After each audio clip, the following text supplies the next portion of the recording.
Me and Drizzy back to back, it's getting scary. If you fucking with my eyes, just don't come near me. Put some bins all on your head like Justin Terry.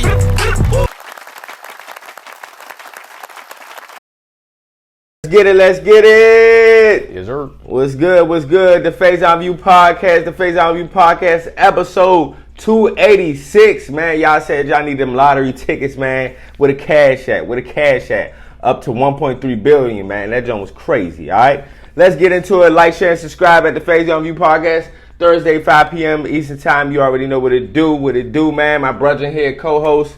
Hey, let's get into it, man. Make sure you show love to at We Are Game Shift. You hear me? We Are Game Shift. Make sure you follow and showing love to We Are Game Shift and at the Faison View Podcast, man, via Instagram or via Twitter. All right. So let's get right into it, man. Rest in peace to an all-time great legend, icon, pioneer, activist, man, Bill Russell, man. He's paved the way for a lot of greats and also the winningest legend and champion in sports. All right. Sure. So we're gonna give him his credit. All right.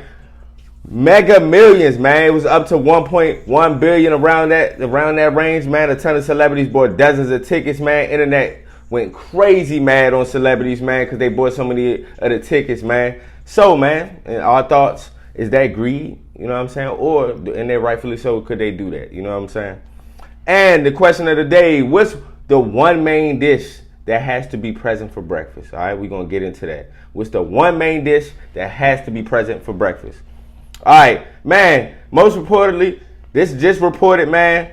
Hey, Mase reportedly signed Fivio Foreign for in a $5,000 deal. All right, and he is still signed to this day. Whose fault is it? All right, is it Mase, who also stated that he was Diddy 2.0?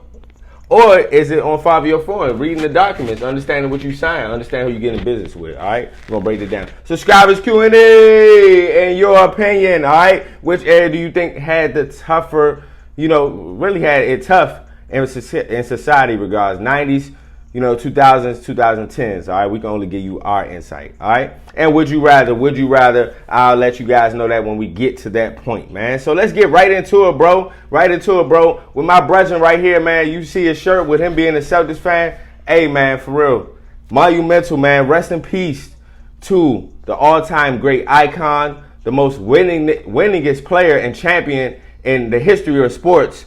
And also, man, a person who fought for not only our civil rights, but just social justice, being a pioneer in that space since the 50s and 60s, man. Hey, man, I just want to give my loving regards about Bill Russell, man, because Bill Russell, man, without Bill Russell, you don't have all of these players that we talk about, all of these greats that we talk about, you don't have none of them. And you don't have a platform to really speak up, because he spoke about social issues and he spoke about things that even when he was in Boston winning championships, bro, he couldn't even find housing because they wouldn't allow him to have a house, even though how big of a star he was, because of the social time and because of the the civil rights that was going on in that time. He was a part of the movement in regards to Muhammad Ali, Cassius Clay, but when his transformation and him not wanting to go to the military, they stood for something back then, bro, and he stood for way more than just basketball. And it's crazy because even before you get to the basketball talk, you have to mention the pioneer he was in activism and also within social justice, man. So, and then when you talk about basketball, bro, what didn't he accomplish? 11 in a row. 11 in a row. You know what I'm saying? What didn't he accomplish as a player, as a coach? You know what I'm saying? And he sacrificed a lot, bro. He sacrificed a lot. So, man, I just want to hear from you, man. My Celtics right here. Man, Bill Russell was one of those guys that I just didn't think he was ever going to pass away. Even as old as he was, he was just always around, always high spirited, always at games. You always saw him, I don't know. He just seemed like he was like Teflon, like he was always going to be like that. Certain older people are like that. I thought my grandfather was like that. I thought my grandfather was going to be around forever. The way he was moving. But yeah, man. I mean, I don't care what people say. People like to say that, he won 11 championships, but there was no competition. Right. But then, listen, doing anything 11 times in a row is nuts. I don't care what it is. I don't care if you're trying to shoot a paper basket 11 times in a row. Like, doing anything 11 times in a row is nuts, let alone winning a championship. Correct.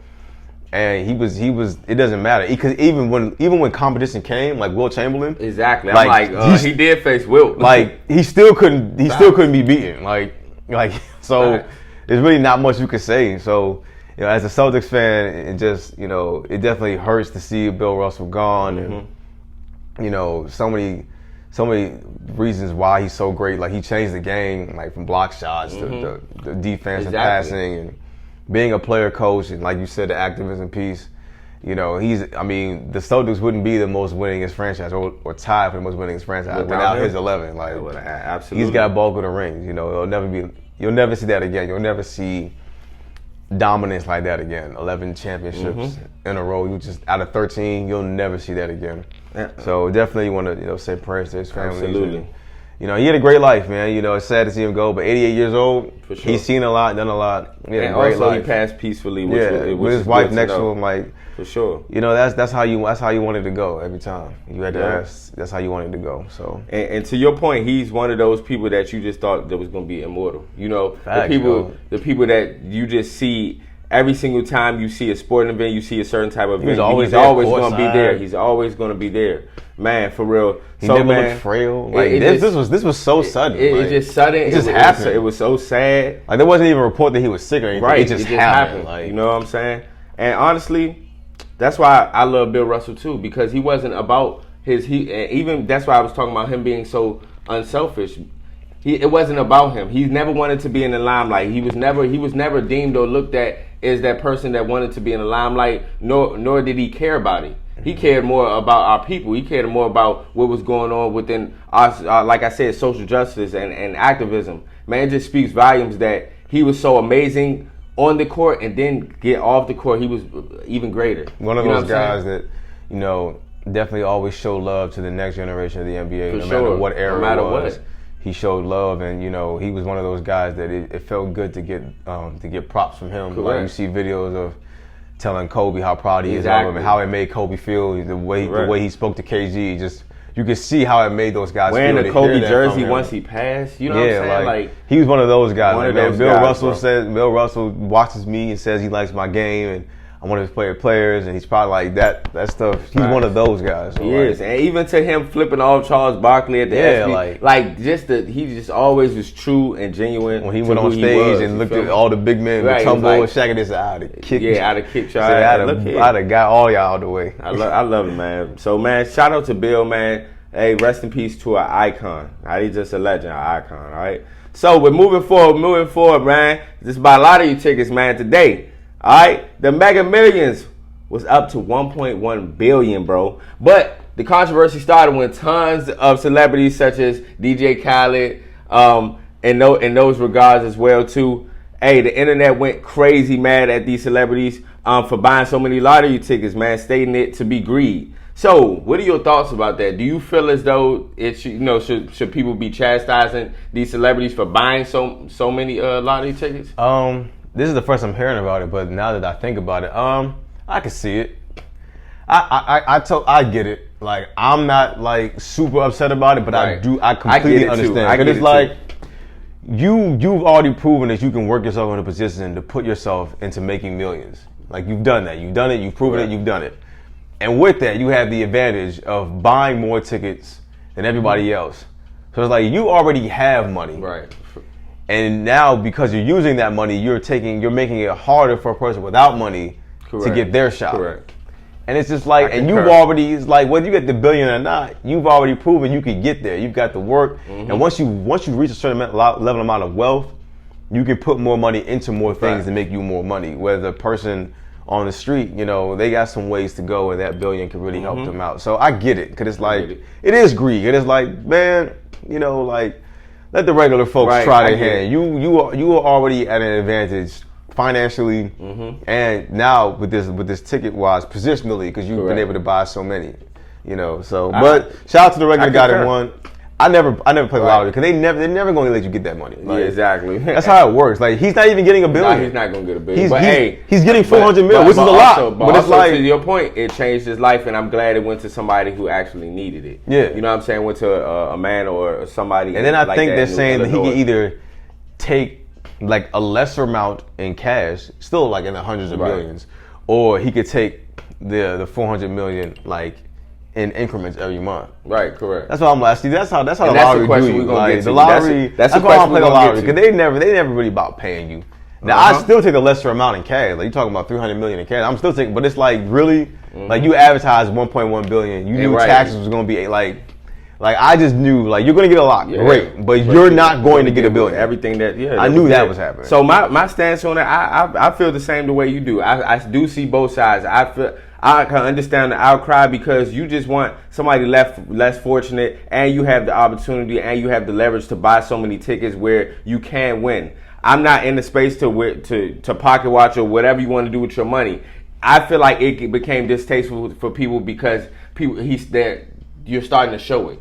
You're trying to show that you bought so many tickets. You're trying to be impressionable upon somebody, or maybe do it for clout. Like, oh, this is how many tickets I bought, man. I ain't going outside. If it was just in a sense that you ain't show it, you know what I'm saying, and you just won, people can have speculation all they want, but guess what? You put that money up, you won it, and you earned it.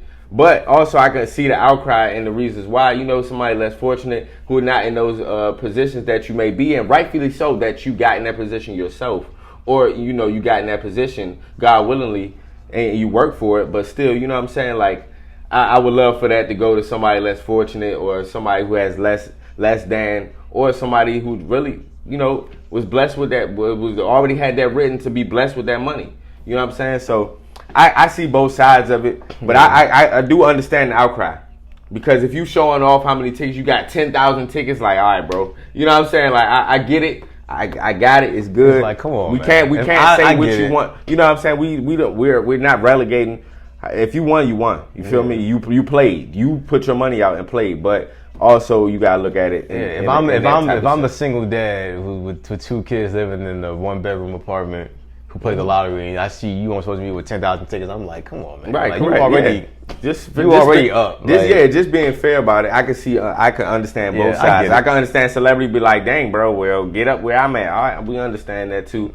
But life, is different for everybody. All right. So, question of the day. What's the one main dish that has to be present for breakfast? All right. Ours. He said eggs. Mine is pancakes, bro. You have to have a main dish. You don't have to. No, you have to have a main dish. I said a main dish in regards to pancakes. I feel like that. Oh, at least it's what's one main dish that has to be present. I feel like pancakes has to be present. But because everyone doesn't like. Cause this is my thing. Because eggs is not the best thing on this list. Hands down. Correct. It's either pancakes. But or you waffles. said has to be present. So yeah, one of the best things. When you go anywhere for breakfast, they always have eggs. I don't care if it's somebody's house or a restaurant. There's always eggs. That's not true, though. Everyone doesn't like bacon. Oh, everyone doesn't like grits. I was about to say the most popular Everyone doesn't one like pancakes or waffles. But eggs is always present. But if I'm being real, I think the most popular out of eggs, bacon, pancakes, sausage, grits, waffles is bacon. That's the most popular one. And I think that's the most popular one. But even with that, everyone doesn't like bacon. That's why I But said eggs is always there. Like you always see eggs. I'm gonna say pancakes, but I mean you have a good point too. Yeah, but I love pancakes. I would say eggs not the best thing on the list. That's but needed to be present. I think pancakes, bro. I think pancakes, and honestly, in my opinion, I think pancakes and waffles go in the same regard. Me too. In that regard, so I would say one of the same. I feel like I'm more of a. I don't know. It depends on how. Right. I feel like I'm more of a pancake guy, but I eat more waffles because my dad makes waffles all the time. Facts. So waffles gets ate more in my house than pancakes do. So I feel like they're the same. But eggs is always like I don't care where you go for breakfast. Like even when you order a main dish, you get a side of eggs. Like omelets, like it's always eggs. Like eggs is always there. Like I feel like eggs is always there, but I don't think that needs to be present. I feel like in my opinion, it's either pancakes, waffles, or bacon. Like that has to be present. Only reason I didn't say bacon is because your point. Everybody doesn't eat pork. Yeah. So. You know what I'm saying? That's I feel like it's either bacon or eggs. Like as far as like what do we like we may not have to have pancakes or waffles, but if we're talking about making breakfast or brunch, you gotta have some eggs. I mean, a lot of people. To your point, a lot of people like I gotta have some bacon and eggs. You gotta have some eggs. But I mean, hey, that's fair. Y'all let us know because this will be a good. It don't even matter what kind of eggs. Like for me, I like scrambled eggs. Well, some people like boiled eggs. I'm about to say, what type of egg do you like? I like this. I'm a scrambled eggs guy. I can't. I mean, boiled eggs is cool, but nah, my dad eats boiled eggs every morning. Boiled eggs is cool. My mother likes fried eggs. And also with I'm pancakes, not really a fried with egg guy, pancakes, but scrambled I like eggs for sure. I like pancakes. I don't like the thin pancakes. I can't. Yeah, I they can't gotta be stand fluffy. thin. Yeah, like Gotta pancakes, fluffy bro. the pancakes, I man. can't have no thin pancake, bro. I'm not with that. But you know what I'm saying? Like I feel like this is going to be a very trendy one right here that we got on this table. So y'all let us know what one main dish that has to be present for breakfast. Is it eggs? Is it bacon? Is it pancakes, sausage, grits? If you're ever in a house right. full of people and everyone's asleep and you need a way to wake everyone up, just cook bacon.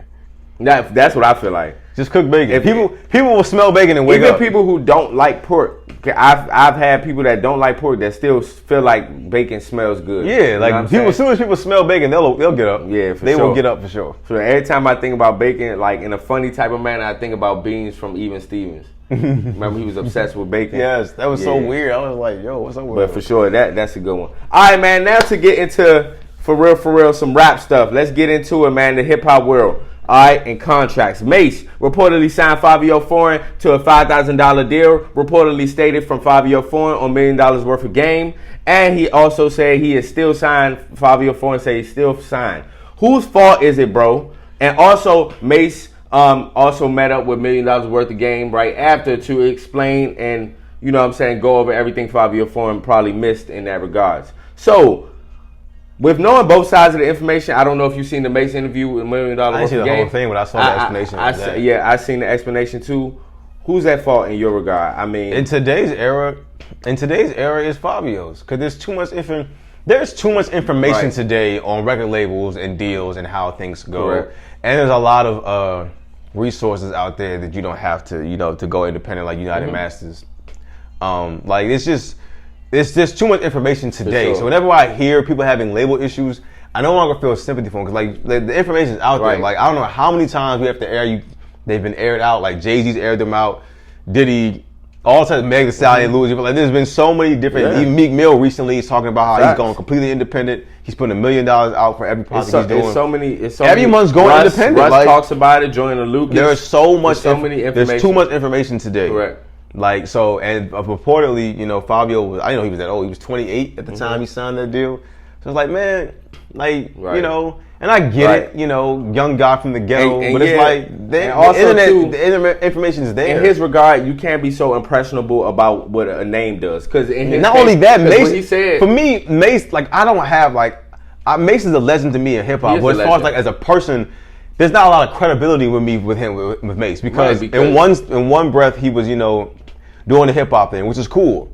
He leaves hip hop. Exactly. To be a pastor. And, right. I'm never mad at anyone who wants to choose Jesus. Correct. And then he gets up there and he says, hip hop music is the devil. It's like, all right, cool, whatever.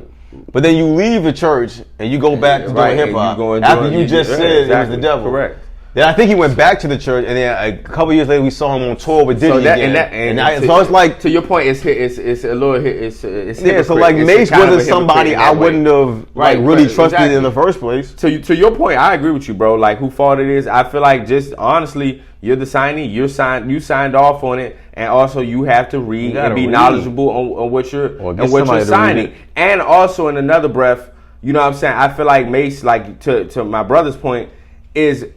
I wouldn't say necessarily wrong, but I would just say based off of how he got dealt with business wise, I feel like it was a little bit wrong of how it became viral and he said Diddy 2.0 and playing with that type of stuff, because you still have real trauma behind that and you get messed over in the deal, and you know what I'm saying? And also I give him his credit because when he explained himself, he was looking out for Fivio Foreign. He has documentation, as well as himself. And also even with that $5,000 signee, it was for a bigger play, and also he got signed for $750K. You know what I'm saying? Mm-hmm. So it's like we always say it's always two sides to a story, bro. It's always two sides to a story. Today, and like I put less stuff on Mase because the deal wasn't what it sounded like. Correct. It was legit, and he was looking out for him in a different manner.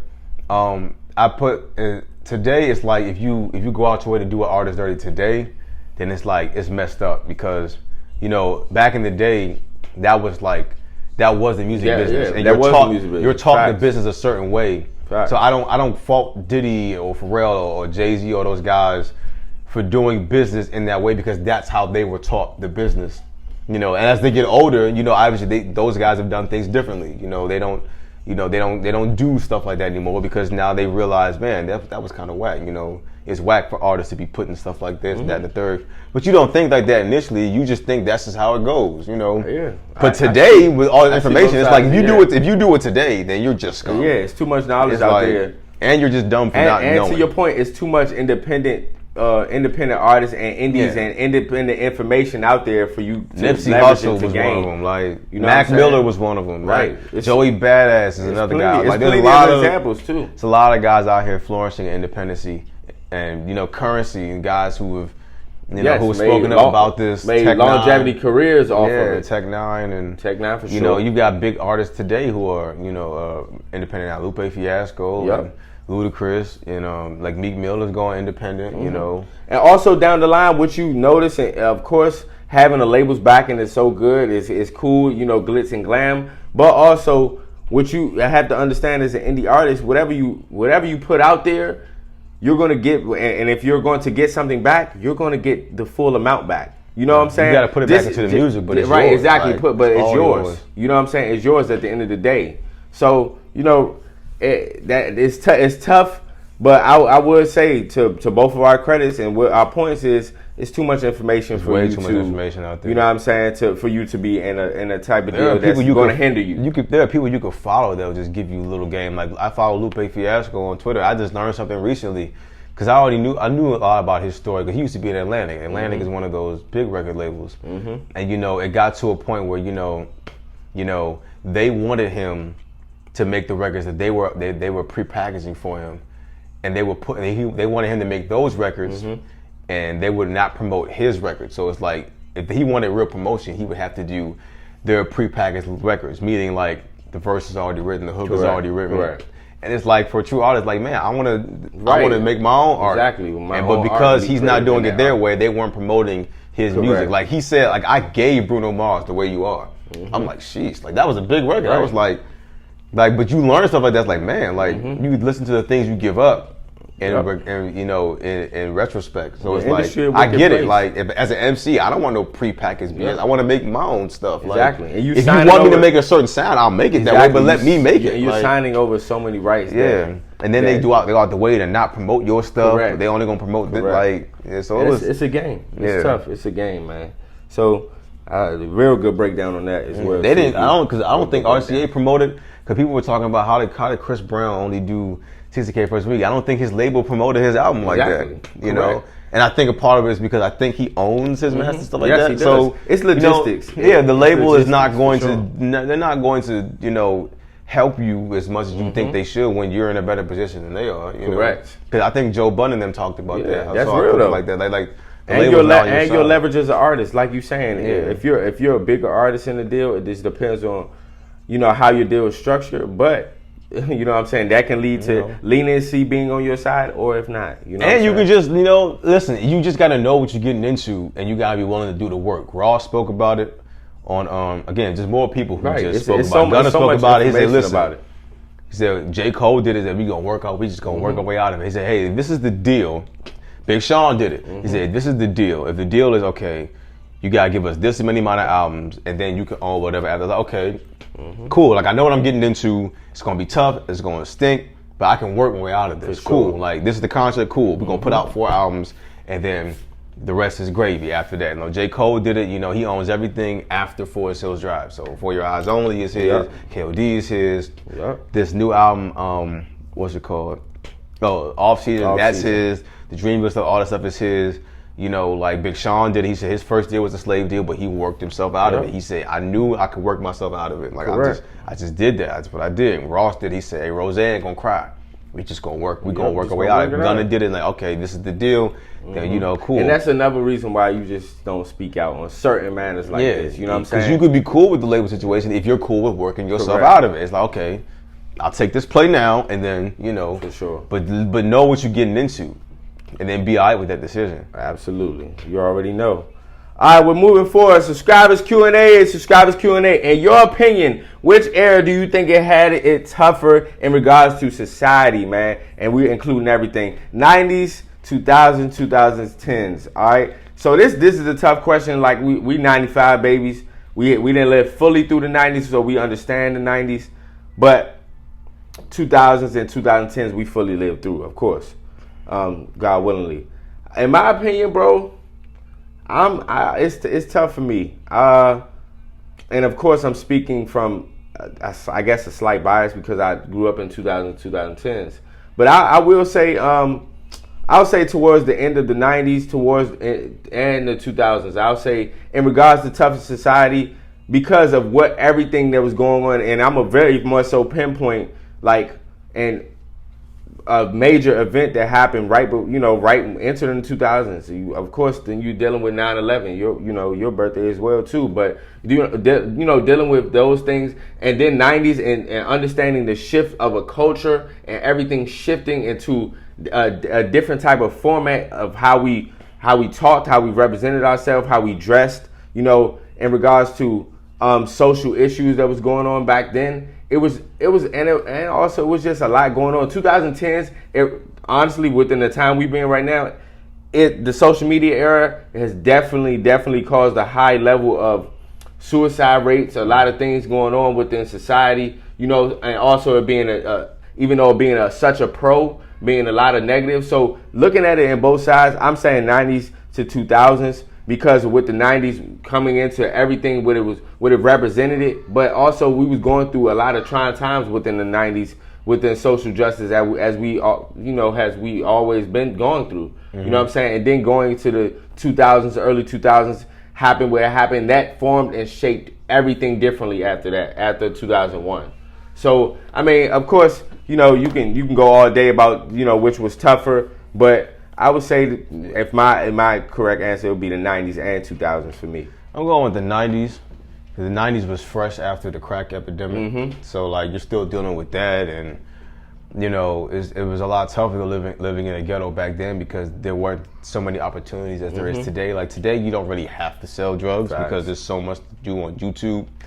But back then it's like options is limited. Like the internet is like a luxury today. Not even a luxury, it's like a necessity and a thing that everyone has. Back in the 90s, it was like a very scarce thing to have internet, a very scarce thing to have, cell phone. So it's like if you get into a jam in the 90s, somebody's shooting at you, it's like you don't get to pull out your phone and record it and call somebody to help you. Like you really just got to boogie and get out, get away. It's a different level of communication. You got to get to a safe place and then find a phone. Right. Like if someone got one, or if you got change, you better hope you got change or something like that. Better hope somebody actually gets your page. Now you just call somebody and immediately get it. Now, like you call somebody back then for some help, sure. Like you got to beep them and wait for them to call you back. You got to stay them on the phone, wait. And then the 90s, it was like you said, it was right after the war on drugs, and it was still a war on drugs. Yeah, you know what I'm saying? You had we can look things up today. Back then, you really had to use a book and stuff like that. And this wasn't that many opportunities today. Like, back with the music thing. Like, if you're doing music, depending on where you are, it's harder. Like, the only option you think about is getting signed. It's harder to do the indie label thing, even though you had guys like Rockefeller and Wu-Tang.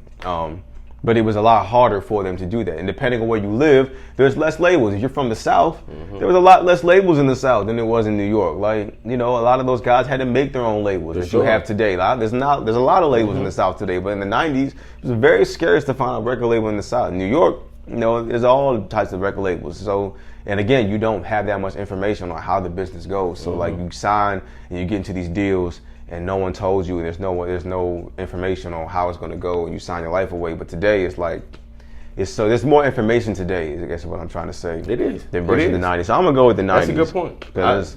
I like your point, to be absolutely, that was facts. Because, like you just said, it's point blank period. It's just more information. It's more opportunities nowadays. It's in front of you today.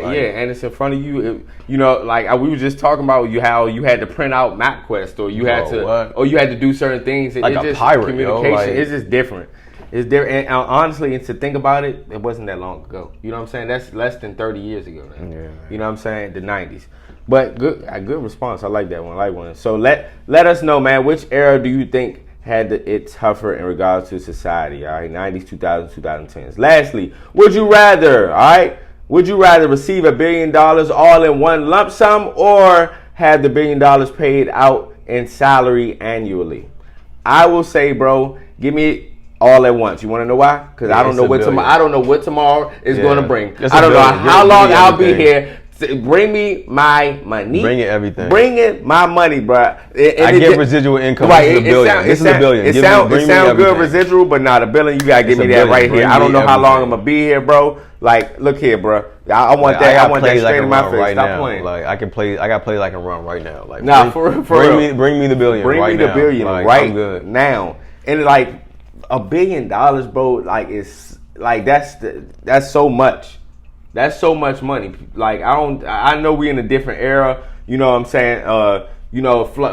Fluctuate. What's it called? Inflation. You know, all that inflation. All those things happening. Look here, $1 billion is $1 billion. Like $1 billion is $1 billion, bro. Don't get it confused. Like right now. I want mine. Run me my cash right now. Yep. Like residually. I understand it, but guess what? I can make residual income if you bring that to me right now. Exactly. I gotta play for you right now. Gotta play for you right now. Better catch it. For real. So y'all let us know what y'all would like to do. You know what I'm saying? Hey, business-minded people, this question really for y'all, for real. All right? Would you rather receive $1 billion all in one lump sum or have $1 billion paid out to you annually? All right? So, you already know, another amazing episode at the Faison View Podcast, Thursday, 5 p.m. Make sure you tapping into the profile, Instagram, Twitter. Make sure you following. We are Game Shift. We are going up, man. Much love, guys, and we'll see you and talk to you soon every Thursday, 5 p.m. 1. Peace. Y'all ready?